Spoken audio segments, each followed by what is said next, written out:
নমস্কার বন্ধুরা, আপনাদের জন্য একটা খুব ভালো সুখবর আজকে নিয়ে এলাম। অনেক দিন ধরে দেখছিলেন ফেসবুকে যে কাঞ্চনজঙ্ঘা এক্সপ্রেসের এলএইচবি রেক বেথুয়াডরি স্টেশনে দাঁড়িয়ে ছিল এবং আপনাদের মধ্যে অনেক উৎসাহ জেগেছিল যে কবে নোটিফিকেশান আসবে। ফাইনালি কিন্তু নোটিফিকেশান চলে এসছে এবং নোটিফিকেশান ওয়াইজ যেটা জানা গেল যে আপনাদের মধ্যে যেটা একটা দ্বিধা ছিল যে শুধু কি শিয়ালদা সাবরুম কাঞ্চনজঙ্ঘা এক্সপ্রেসে কি এলএইচবি হবে না শিয়ালদা শিলচর এক্সপ্রেসও এলএইচবি হবে।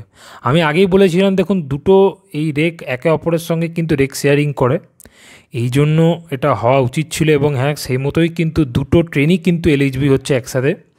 আমি ডেটগুলো বলে রাখছি।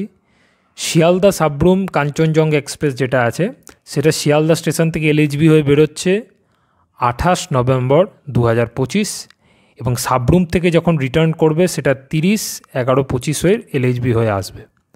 আর যেটা শিয়ালদা শিলচর কাঞ্চনজঙ্ঘা এক্সপ্রেস যেটা আছে সেটা শিয়ালদা থেকে এলএইচবি হয়ে বেরোচ্ছে 29 নভেম্বর 2025 এবং শিলচর থেকে বেরোচ্ছে যখন সেটা হচ্ছে 1 ডিসেম্বর 2025।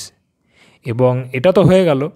আরেকটা বড় কথা হচ্ছে যে আমরা অনেক সময় দেখে থাকি যে যখন এলএইচবি হয় কোনো রেক তখন দেখবেন রেককে আইসিএফের থেকে রেকের তুলনা সংখ্যা অনেক সময় কমিয়ে দেয়, কিন্তু এটাতে সবচেয়ে ভালো খবর যে যেরকম সংখ্যা আইসিএফে ছিল একদম একই সংখ্যা আছে, কোনো সংখ্যা কিন্তু কমেনি। যেমন ধরুন স্লিপারে 9টা কোচ ছিল, এই এলএইচবি স্লিপারেও 9টাই আছে। আইসিএফে যেরকম থার্ড এসিতে 5টা রেক ছিল, এলএইচবিতেও কিন্তু সেই থার্ড এসিতে 5টা রেকই আছে।